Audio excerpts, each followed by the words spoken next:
নমস্কার, ইভিএম নিউজে আপনাদের সকলকে স্বাগত। আপনাদের সাথে আমি ফিরদৌস। আজকে আমি আমার স্টুডিওতে পেয়ে গেছি আমাদের editor in chief Swapan Das মহাশয়কে। নমস্কার। নমস্কার। আচ্ছা, আজকে একটি ভীষণ গুরুত্বপূর্ণ বিষয়ে আমরা আলোচনা করব। সেটি হচ্ছে সুপ্রিম কোর্টের রায়ে অভিষেক ব্যানার্জিকে ইডি ডেকে পাঠাতে পারে তাদের তদন্তের স্বার্থে। এতে কি কোনো বিপদের আশঙ্কা আছে? এই প্রশ্নটা আমি প্রথমে স্বপনদাকে জিজ্ঞেস করব। স্বপনদা, প্রথমে যেটা বিষয় আমাদের আজকের আলোচনার বিষয়, সুপ্রিম কোর্ট ইতিমধ্যেই এই ব্যাপারে একটা তাদের রায় দিয়ে দিয়েছে। মামলাটা প্রথমে হাইকোর্টের সিঙ্গেল বেঞ্চ, তারপর ডিভিশন বেঞ্চ হয়ে সুপ্রিম কোর্টে গিয়ে পৌঁছেছিল এবং সুপ্রিম কোর্টের ডিভিশন বেঞ্চ ইতিমধ্যেই রায় দিয়ে দিয়েছে যে অভিষেক ব্যানার্জি এবং তার স্ত্রী রুজিরা নারুলাকে দিল্লিতে ডেকে পাঠানো নিয়েই মামলাটা হয়েছিল এবং সেই মামলাতে ইতিমধ্যেই এটা ক্লিয়ার হয়ে গেছে, গোটা দেশবাসী এবং বঙ্গবাসীর কাছে এটা পরিষ্কার যে ইডি ডেকে পাঠাতে পারে অভিষেক ব্যানার্জি এবং তার স্ত্রী রুজিরা নারুলাকে যদি প্রয়োজন হয় দিল্লিতে তদন্তের স্বার্থে। এখন প্রশ্ন উঠছে যে এটাও গোটা বিষয়টা সুপ্রিম কোর্ট রায় দিয়ে দিয়েছে, তাও প্রায় 12-13 দিন হয়ে গেল। 13 তারিখের পর 13 তারিখে সেই রায়টা এসছে, এখনো প্রায় অনেকগুলো দিন চলে গেল, এখনো পর্যন্ত কেন ইডি ডাকলো না, এটা নিয়েও কিন্তু মানুষের মনের মধ্যে একটা প্রশ্ন তৈরি হয়েছে যে ইডি ঠিক কি কারণে এখনো ডাকছে না, বা ডাকলেও বা তারা কি কোনো প্রস্তুতি নিয়েছে। ইয়েস, আমরা যে বিষয়টা দর্শকদের জন্য আজকের এই আমার মনে হয় শোটা করার সব থেকে প্রয়োজন হয়ে পড়েছে এই কারণে যে ইডি ডেকে পাঠিয়েছে, ইডি ডাকবে, তার কিন্তু একটা ইঙ্গিত আমরা পাচ্ছি। ইঙ্গিত পাচ্ছি কি? প্রথম ইঙ্গিত পাচ্ছি কি, এই রাজ্যে এমন একজন ইডির আধিকারিককে আনা হয়েছে সত্যব্রত বলে, যিনি এর আগে তিনি একটা ঐতিহাসিক দায়িত্ব ইডির হয়ে পালন করেছেন। এই নীরব মোদি থেকে শুরু করে যারা এই যে টিমটা, যারা দেশে প্রচুর টাকা, ব্যাংকের টাকা তছরূপ করে তারা কার্যত দেশ ছেড়ে পালিয়েছে, তাদের সমস্ত সম্পত্তি ক্রোক করে রাষ্ট্রায়ত্ত ব্যাংকে ফিরিয়ে দিয়েছেন। সেই সম্পত্তির পরিমাণটা নেহাতি কম নয়, 15,207 কোটি টাকা। এটা একটা ঐতিহাসিক কাজ তিনি করেছেন। সেই ব্যক্তি যখন পশ্চিমবাংলায় এসছে তখন বোঝাই যাচ্ছে যে এই রাজ্যেও একটা বিপুল সম্পত্তি তারা অধিগ্রহণ করবে, তারা ক্রোক করবে, তারা সিজ করবে। অলরেডি অভিষেক ব্যানার্জিদের 168 কোটি টাকার সম্পত্তি তারা ইডি ফ্রিজ করেছে। ফলে এর পরেও হয়তো আরো বড় কোনো বিপুল সম্পত্তির খোঁজ তাদের হাতে আছে, সেক্ষেত্রে তারা এরকম একটা সিদ্ধান্ত নিতে পারেন।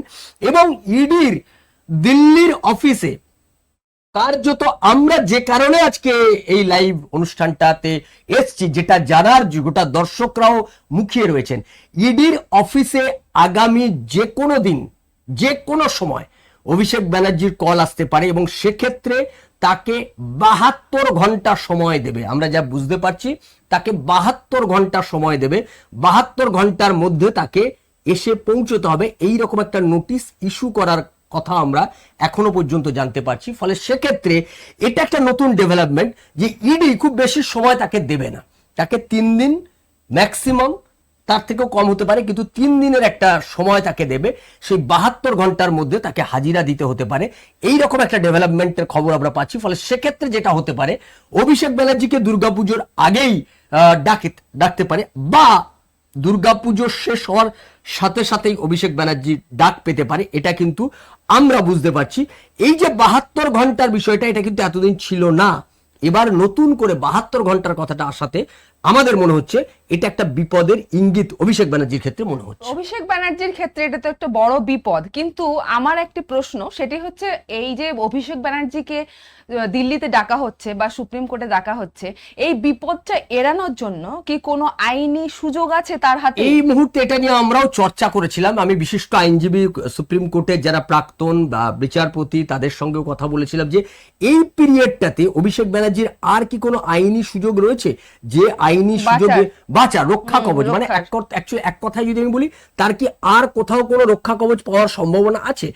একমাত্র যেটা আমরা শুনেছি, তার যদি বড় কোনো শারীরিক সমস্যা তৈরি হয় এবং সেই শারীরিক সমস্যাটাও তাকে প্রমাণ করতে হবে, মুখে বললেই হবে না, সেই রকম বড় কোনো শারীরিক সমস্যা তৈরি হলে সেই শারীরিক সমস্যাকে সামনে রেখে তিনি হয়তো একটা ছুট পেতে পারেন। সেটাও ওই ডাক্তারদের সঙ্গে প্রয়োজনে ইডি যাবেন, কথা বলবেন, এই গোটা বিষয়টা দেখবেন। এবং যে ডাক্তাররা এটা করবেন তাদেরও ভয় আছে, কারণ তারাও আবার ইডির তদন্তের আওতায় চলে আসতে পারে। তারা যদি ওখানে কোনো ধরনের কনস্পিরেসির সঙ্গে যুক্ত হয়ে যায় যে না, তিনি সুস্থ অথচ অসুস্থ বলে কোনো একটা ঘটনা, তার একটা একটা ট্রিটমেন্ট চাই বলে তার একটা কোনো কিছু দিলেন, সেটা যদি পরে প্রমাণিত হয়ে যায়, তো ডাক্তাররাও তখন ফেসে যেতে পারেন। ফলে এই ব্যাপারগুলো আছে। সেক্ষেত্রে একটা যদি তার বড় সম্ভাবনা, আমরা একটা জেনেছিলাম যে তার একটা সিস্ট অপারেশন হয়েছে কিছুদিন আগে কলকাতাতে একটা বেসরকারি হাসপাতালে, এখানে বাইপাসের ধারে। এখন আমরা এটা জানছিলাম তার শরীরে আরো কিছু সমস্যাও আছে, তার চোখেরও একটা সমস্যা আছে, একটা বড় সমস্যা আছে, যেটা হাসপাতালে যেখানে গাড়ি অ্যাক্সিডেন্টে তার চোখটা প্রায় চলেই গেছিল। সেইখান থেকে তিনি বিদেশে যাবেন, ট্রিটমেন্ট করতে যাবেন, এরকম একটা কথা কিন্তু আমরা বেশ কয়েক মাস ধরে শুনছি। এখন তার যদি এই সমস্যাটাকে যদি সিরিয়াস কোনো বিষয় হয়ে দাঁড়ায়, তবেই একমাত্র তিনি এই ইডির তদন্ত, মানে এই ডাকাটা কিছুদিন পিছিয়ে দিতে পারেন।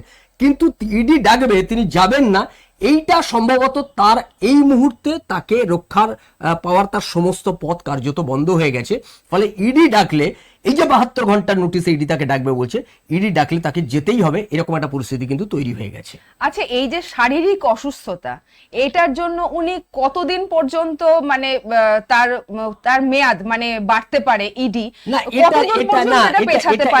এটা ওইভাবে কোনো তারিখ ডেট দেওয়া সম্ভব নয়। যদি এরকম ব্যাপারটা এরকম দাঁড়ায় যে তার এই অসুস্থতাটা খুব বড় কোনো চেহারা নিয়েছে, বড় কোনো আকার নিয়েছেন, তার কিছু শারীরিক কন্ডিশন সমস্যা আছে, এটা আমরা শুনেছি।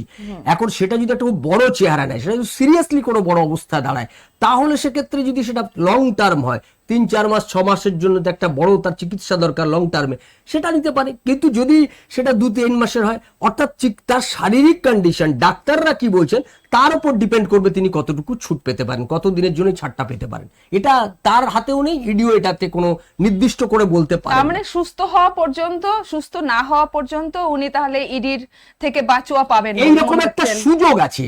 এখন সেটা তো প্রমাণ সাপেক্ষ, প্রামাণ্য বিষয় যে আদৌ তার এরকম শারীরিক অবস্থা হলো কিনা, এগুলো তো সব সম্ভাবনার কথা বলছি। কিন্তু যদি এগুলো না হয়, তাহলে আর কিছু করার নেই, আর কোনো সুযোগই তিনি পাবেন না, এক্ষেত্রে পাওয়ার কোনো সুযোগ নেই। তো এক্ষেত্রে অভিষেককে কি এই জন্যই এত চুপচাপ দেখতে পাওয়া যাচ্ছে? এইটাই আজকের বাংলার সব থেকে চর্চার বিষয়।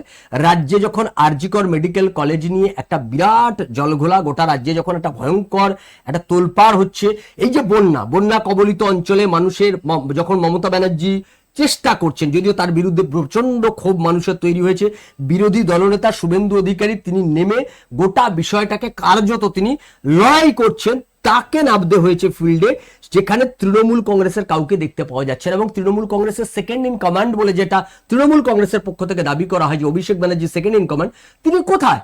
তিনি আরজি করেও নেই, তিনি বন্যাতে নেই।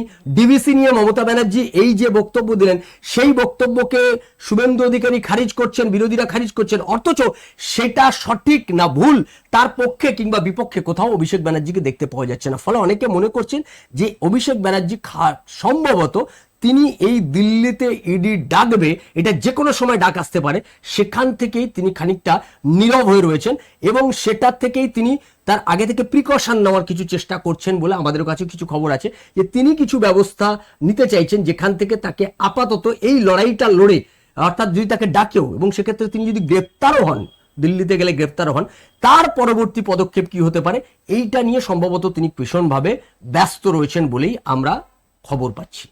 আমরা শুনে নিলাম অভিষেক ব্যানার্জির সম্পর্কে, অভিষেক ব্যানার্জিকে ইডিতে তলব করা হলে আসলে কি হতে চলেছে এবং তিনি কোনো আইনি সুযোগ পাবেন কিনা, এবং তিনি এখন এইরকম একটা বিপদের মধ্যে তিনি কিভাবে যুঝছেন, সবকিছু নিয়ে আমরা আবারও ফিরে আসবো ইভিএম নিউজের পর্দায়। আপনারা সঙ্গে থাকুন, দেখতে থাকুন ইভিএম নিউজ, আপনার কথা বলে। নমস্কার।